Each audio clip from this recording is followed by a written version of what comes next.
What's up, Packer fans? Welcome back to the Pack a Day podcast. I'm your host, Andy Herman. You can follow me on Twitter at Andy Herman NFL.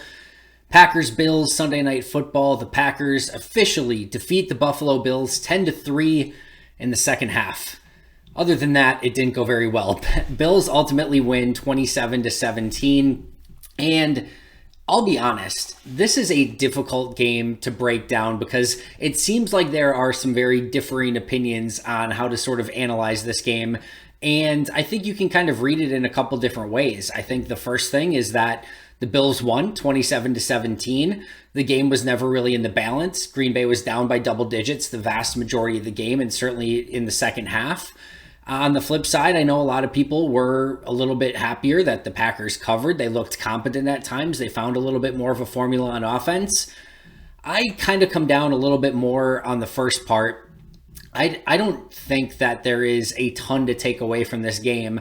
I think the Buffalo Bills kind of played with their food a little bit in the second half and allowed Green Bay to kind of hang around to some extent. More on that in just a moment, but I don't know. This is a little bit of a Rorschach test, to be honest. Different people had a lot of different thoughts on this one. I thought this was another poor performance overall, especially when you look at the first half of this game. It's 24-7 at halftime, and Green Bay had opportunities to make it closer, and the Bills just made things look so easily. And we should mention here very clearly that the Bills are a phenomenal football team. They have very few weaknesses. They are extremely talented. They have, if not the best quarterback in football, Allen and Mahomes are 1A and 1B. Put them in whatever order that you want. They're extremely difficult to play. There are no easy answers. I know people want to kind of take a dump on Joe Barry for this game. You are darned if you do, darned if you don't against this Bills team.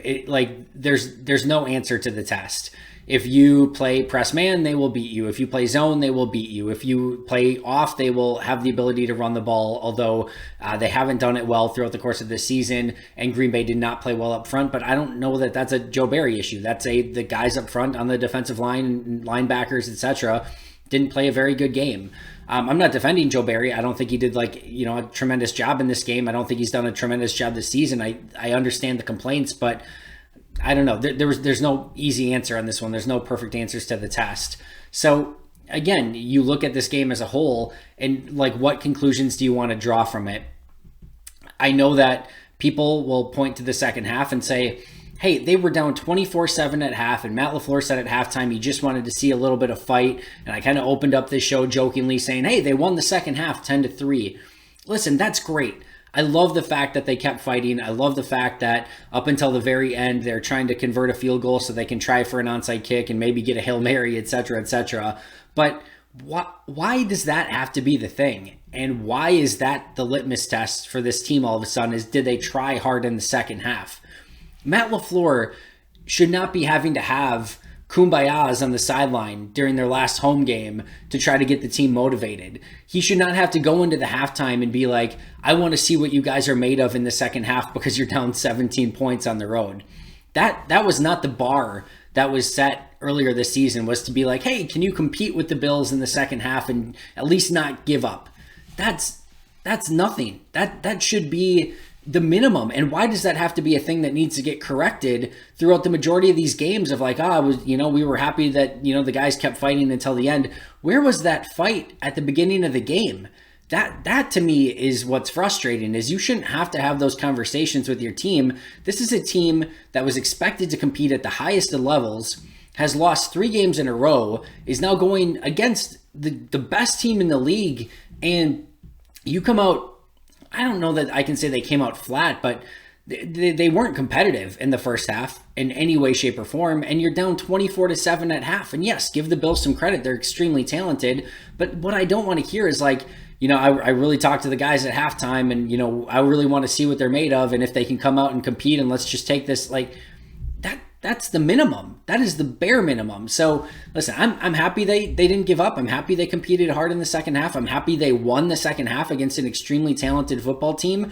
Again, they won 10-3 in the second half, but that doesn't erase a 24-7 halftime deficit. That doesn't get you over the hump. And there are positives to take away, and we'll get into all of that. But having them or the idea that they kept fighting in the second half, and, great. What do you want for that? You don't win anything by being competitive in the second half after you went down 24-7 in the first half. That's not a thing. I will say, if you would have told me going into this game that the Packers put up almost 400 total yards of offense, held Josh Allen to 13 of 25 passing for only 218 yards, 2 touchdowns, 2 interceptions. They won the turnover battle, ran for over 200 yards, and won the time of possession by over 7 minutes. If you would have painted that entire picture for me, I'd have been like, okay, maybe Buffalo still won. Maybe they got some explosives, but like, there's a good chance Green Bay won that game, if not should have won that game. And at minimum, it was probably close. The fact that all those things were true, again, almost 400 total yards of offense, Josh Allen, 2 touchdowns, 2 picks, under 220 yards. Green Bay had over 200 yards of rushing, won the time of possession by over 7 minutes. The fact that all of those things were true and they still lost by double digits and it was never close in the second half, I don't know if that is like, there's positives to take away from that. They were competitive, I guess. But the fact they still lost by double digits and it wasn't close, even with all of those things going right, is to some level also concerning, because I don't think the Bills played a very good game, certainly not in the second half. In the first half, they were on fire. In the second half, like I said, it kind of felt like they were playing with their food a little bit, kind of let Green Bay hang around. But all those things did go okay for the Packers, and they still lost by double digits. I think that's concerning more than it is like a level of optimistic. Listen, how I would sort of describe this is, it felt to me, as I watched it and then rewatched it, it felt like this was a little bit of fool's gold. And what I mean by that is, if I would have told you going into the game that the Packers would be down 27-10 in the fourth quarter with 10 minutes left, and the Bills had basically a 1st and goal inside the Packers 10-yard line, you know, what would you have said? I mean, clearly you would have been like, all right, well, they didn't compete in that game. And yeah, it's great that they got a pick off of an awful decision by Josh Allen. It's great that they went 90-some yards and scored a touchdown after that. It's great that they were able to get the Bills to punt away on their next possession after using up their timeouts. By the time they got the ball back, all their timeouts are gone. There's 2 minutes left. And at that point, you basically have to go, field goal, onside kick, Hail Mary, probably 2-point conversion to try to get the win. And like that's your best case scenario at that point. Like I said, this game was never in the balance. And if I would have told you it was 27-10, 10 minutes left, Bills have 1st and goal on their own 8-ish yard line, that's not a competitive game. Green Bay made it, nice job keeping it close at the end by keeping it to 10 points as the final score. And if you're betting, that certainly mattered. But outside of that, that's not a moral victory.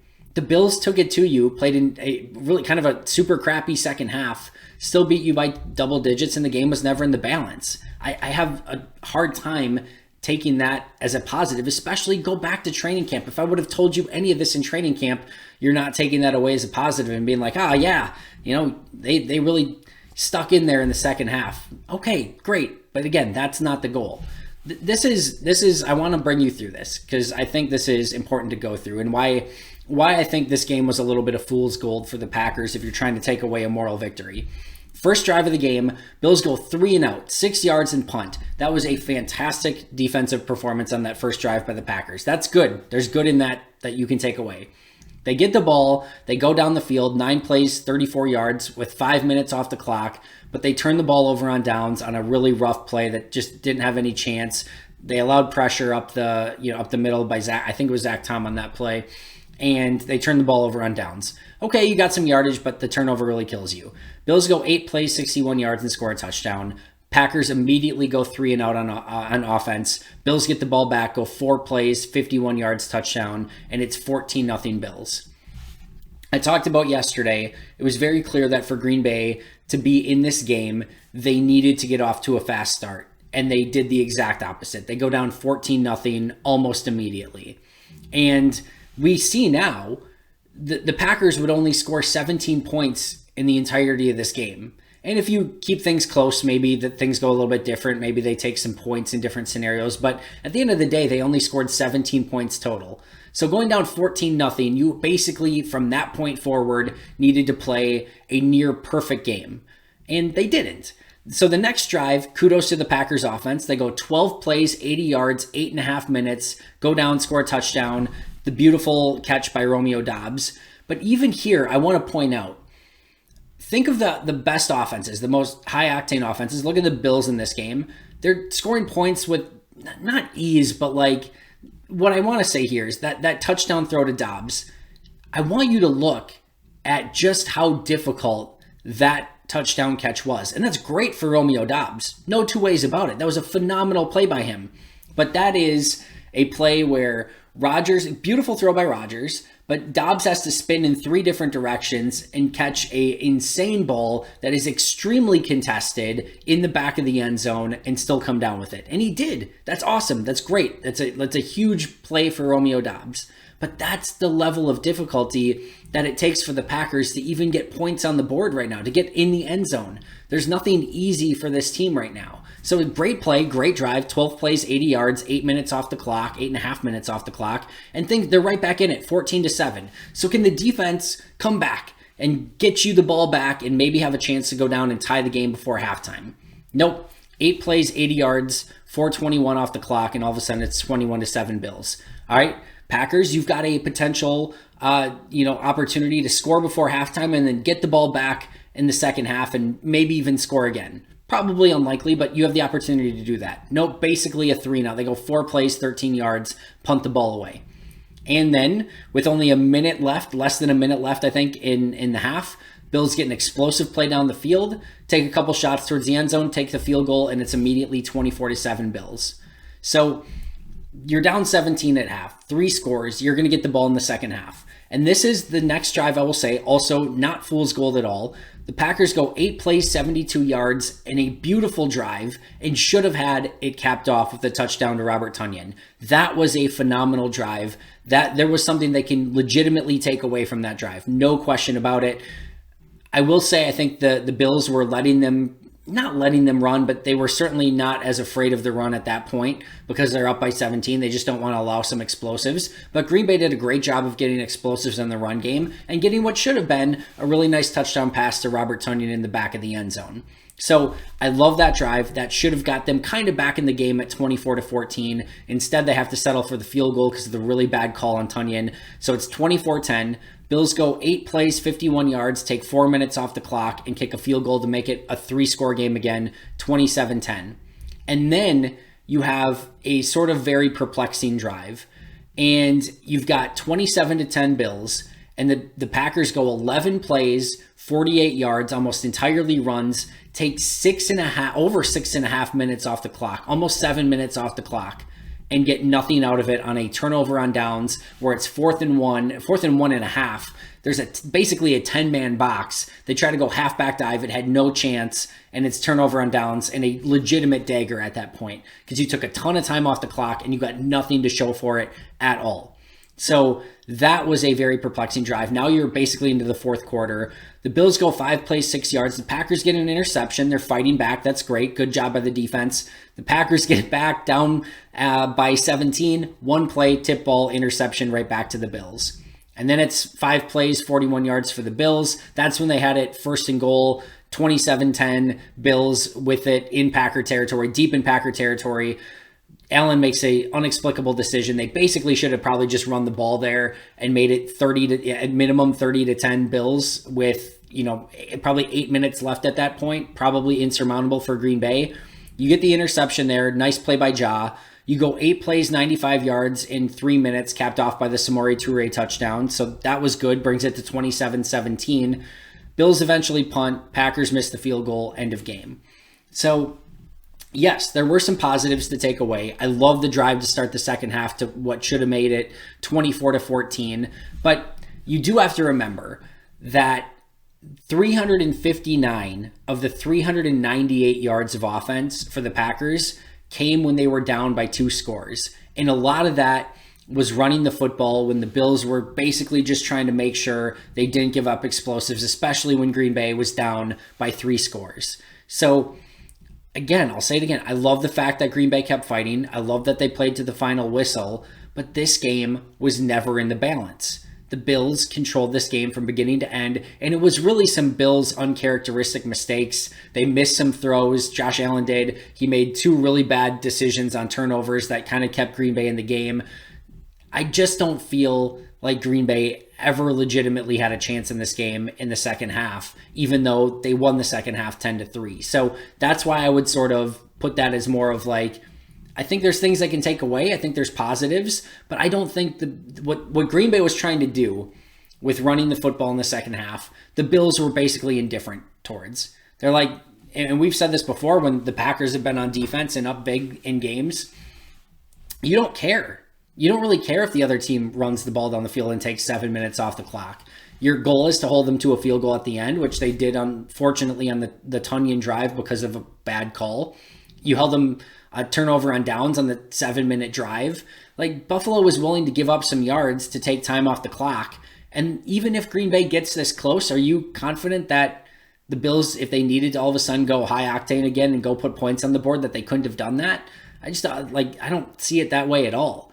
So positives there are to take away. And again, we'll go over those in just a second. But I overall have a really hard time in saying like, yeah, this is a moral victory. It just felt like again, let's say the last time here, Bills kind of played with their food in the second half. We're easily up 24-7 in the first half. And Green Bay took some things that the Bills were willing to give them in the second half to make it look a little bit closer than it really was at the end of the game. Now, some positives. I do think Green Bay found a bit more of a formula on offense.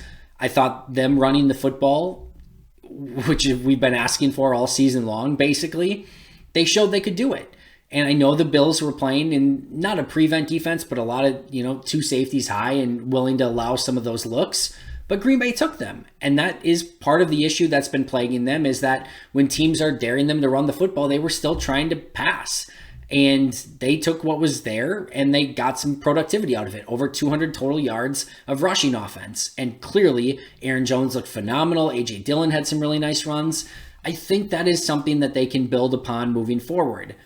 I love the flash plays from the rookies in this game. We talked about the Romeo Doubs touchdown. He had the corner out in the back, or towards the sideline late in the second half, which was beautiful.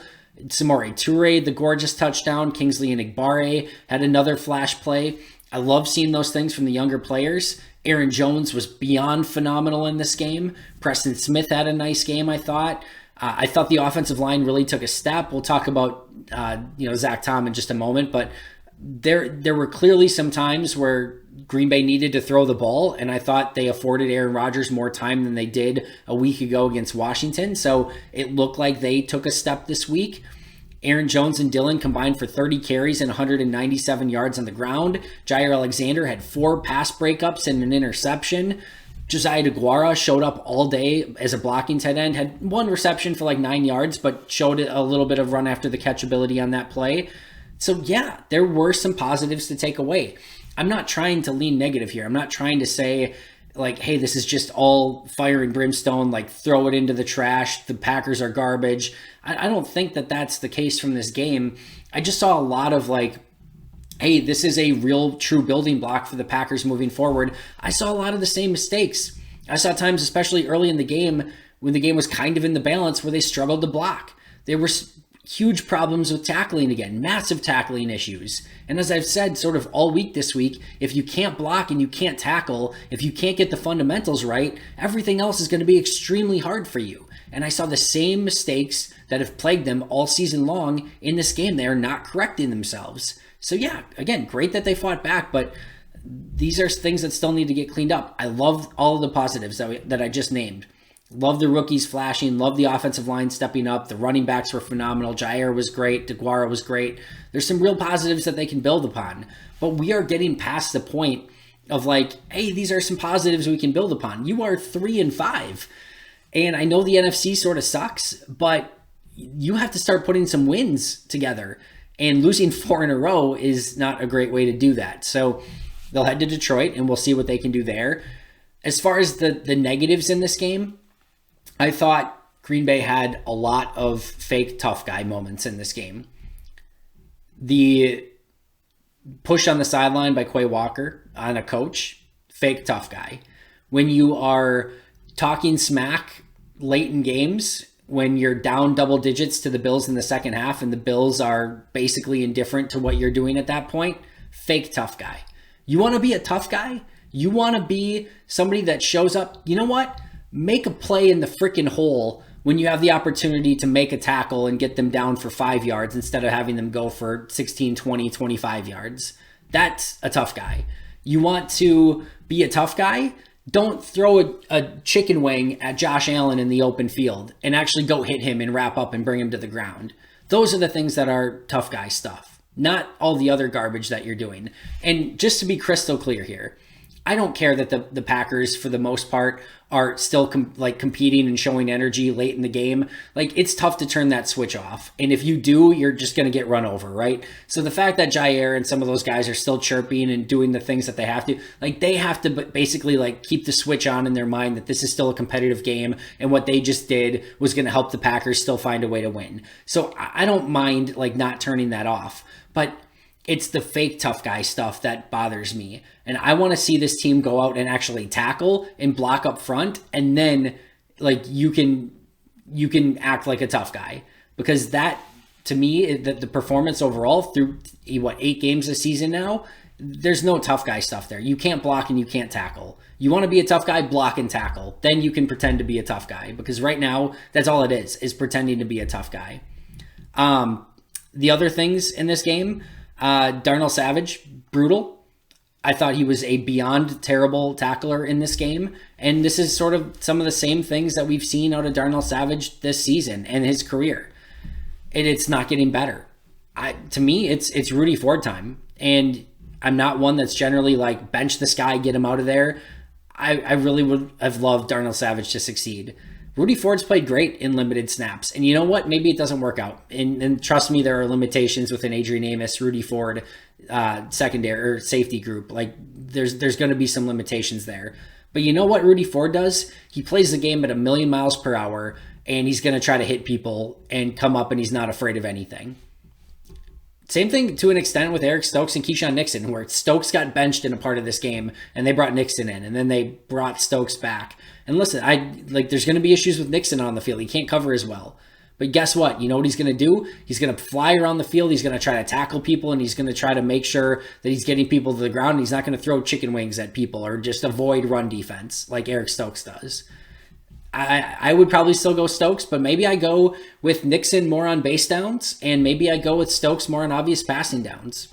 I don't know, but this is a soft defense that doesn't want to tackle in the secondary. Adrian Amos is backing up towards the end zone on the play to, I don't even know, the end around to the receiver, and they get in the end zone on that play. Amos is backing up until again, he's basically in the end zone. You got to go attack him or he's going to score a touchdown.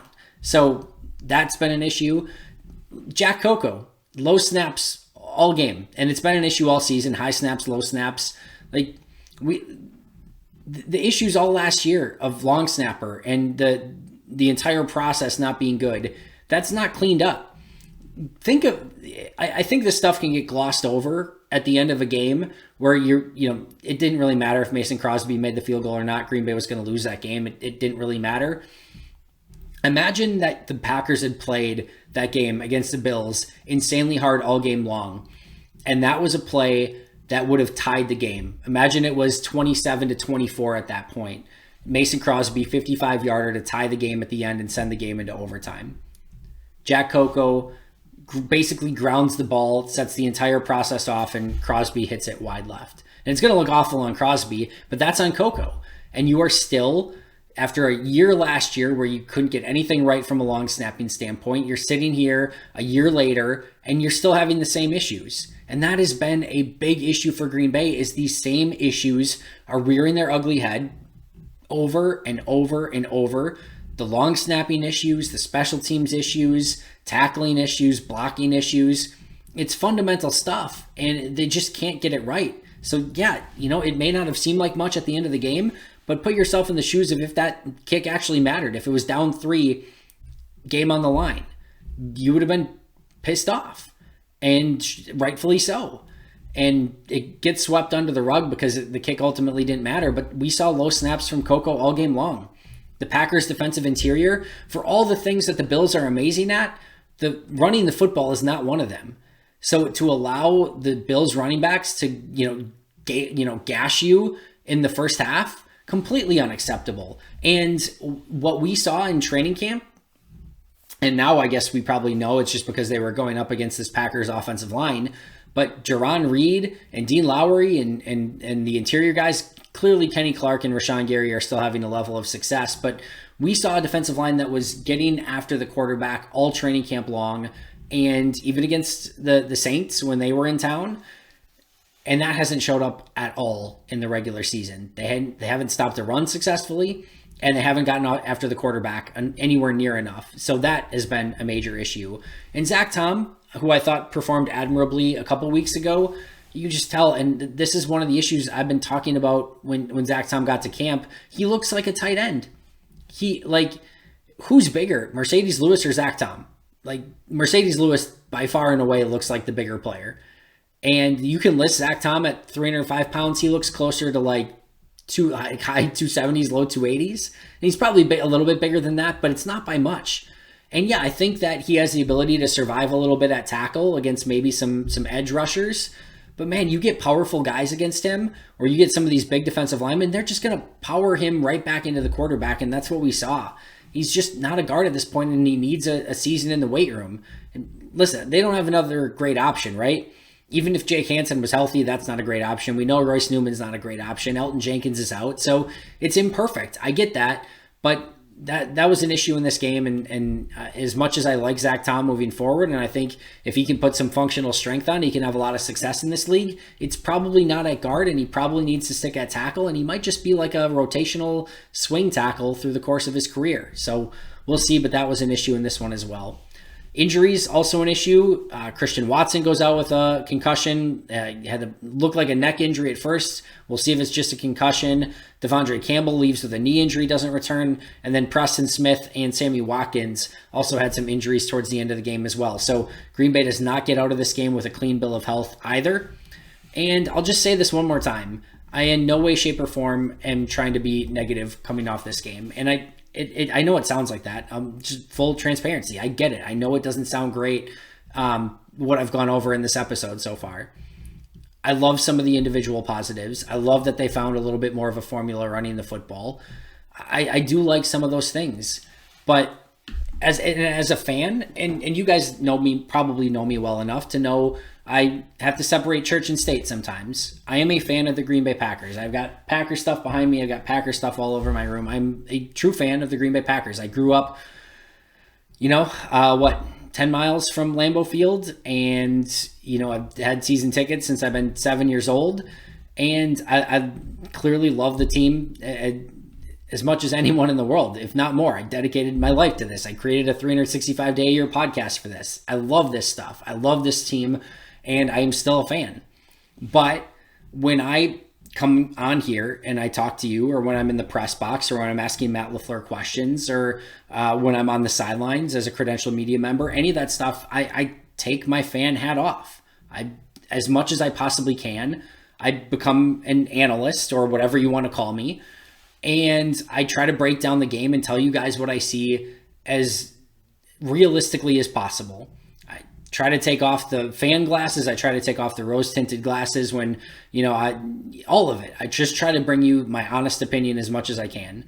Sometimes it's going to sound positive. Sometimes it's going to sound negative. But my goal, as much as I can, is to be realistic. And as I look at this team right now, through 8 games, after losing, 4 games in a row now, I don't see a team that is correcting their mistakes. I don't see a team that's ready to compete at the highest level. And I don't see a team that really has, even a great shot to make the playoffs. The division probably already out of reach. I think Minnesota probably runs away with that.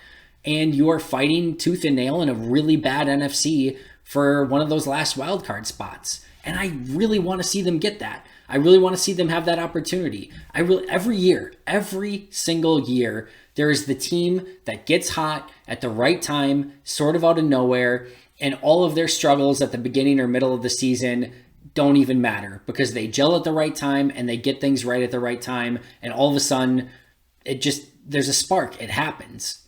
We all thought going into this season that this team was talented enough. I think it's fair to question if that was actually true at this point, but I do think they are far more talented than the results have been so far in this season. And the hope is that they find a way to figure those things out. And there were some signs in this game of things that they can do moving forward against lesser opponents, like hopefully a Detroit Lions coming up this week, that will hopefully work. And I think that's fair. And as a fan, I have hope for that as well.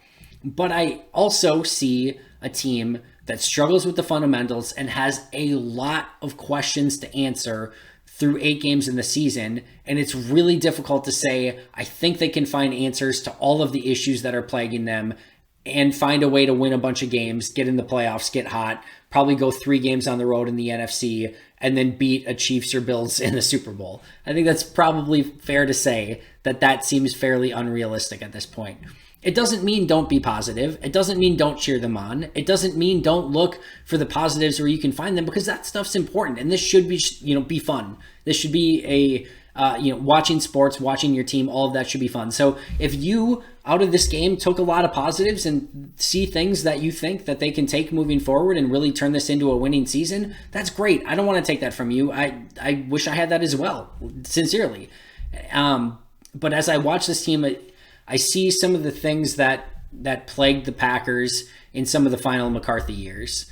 And, it's just not a great brand of football. The last thing I'll say here, I think the thing that tells you all you need to know is that really it's sort of that 7-minute drive, down 17, end of the third quarter, where they take 7 minutes off the clock on 11 plays and go 4 and out at the end. Or turnover and downs at the end. This is a team that at that point is down 17 points late third quarter, and they did not have the faith in their offense that they could go and spread out the field and get chunk plays through the passing game. They basically, you could tell that Rodgers and LaFleur felt just handcuffed. They couldn't run an offense that they knew they needed to run to get back in the game. They just had to keep running the football and hope for the best and hope they were going to get some explosives out of it. And I think that in a way that tells you what you need to know. This is just an offense that doesn't have the full capabilities of going up and down the field and scoring points at will. This is another really low scoring affair against a Bills team where you knew they were going to have to put up points. And it's just going to be really, really difficult to overcome. And to be truthful, this team just needs a bye week really bad, and they're still a ways away from getting that bye week. And they've got, they get the Lions next week and their 3rd consecutive road game. And the Lions, are going to fight everyone. It doesn't matter who they're playing. They're probably going to be in it at the end. And then you've got Cowboys, Titans, Eagles in 3 consecutive games. So this is going to be really, really difficult coming up. And I'm hoping for the best. I'm remaining, optimistic through the remainder of the season to see how they can turn this around. I'm excited to see what players step up and who turns it around and who really tries to get this team going. But I don't take this as a moral victory, and I think that there's still a lot of stuff that needs to get cleaned up. And hey, since we're owning up to things, or if I'm going to call out the Packers on things, I got to be open with myself too. I said all off season long, that this regular season didn't matter all that much. I said no matter what happens, unless something catastrophic happens, the Packers will be one of the best 7 teams in the NFC, and they just got to get ready to play their best brand of football in January and February. I don't know how many times I said it. I said it over and over. I was wrong. I'll eat it. I'll own that one. And, I don't think anything catastrophic happened. Now, you could argue that everything going to crap to a level that we didn't expect is maybe catastrophic. But what I meant in the offseason was basically unless Aaron Rodgers gets hurt. If Aaron Rodgers and the majority of this team is healthy, they're going to easily be one of the top 7 teams. They're not. they've been mostly healthy through the course of the season so far. I know the Bakhtiari stuff, the Jenkins stuff has clouded the offensive line. I know they've been beat up at wide receiver, but in comparison to the rest of the league, I don't think they're more beat up than any other team. I just think they've had a normal amount of injuries and nothing catastrophic has happened. And they're not one of the best 7 teams in the NFC, and they're going to have to fight their ass off to try to get to that point moving forward. So I will own my offseason take there. If you're looking for a positive, I'll end with this. The last time they lost 4 in a row, Aaron Rodgers said that they could run the table, and they won 8 in a row after that. So if they can do that this time, they will go 11-5 heading into the final 2 games of the regular season. So let's hope that that is what is on the docket moving forward. I will be right back here tomorrow with an all-new episode, so make sure to subscribe already and check that out tomorrow. I will be going over the tape and the grades and things like that from the All-22. So hopefully we get some more positives coming out of that, and it doesn't look as maybe doom and gloom as it did coming off of a tough loss to the Bills on Sunday Night Football. And we'll see where this team goes moving forward. I'm still excited to watch the Packers the rest of the season and see where they go from here. So hope you are as well. Hope you're enjoying the show. Like I said, make sure to subscribe. I'll see you guys tomorrow. But until next time, and as always, go Pack Go.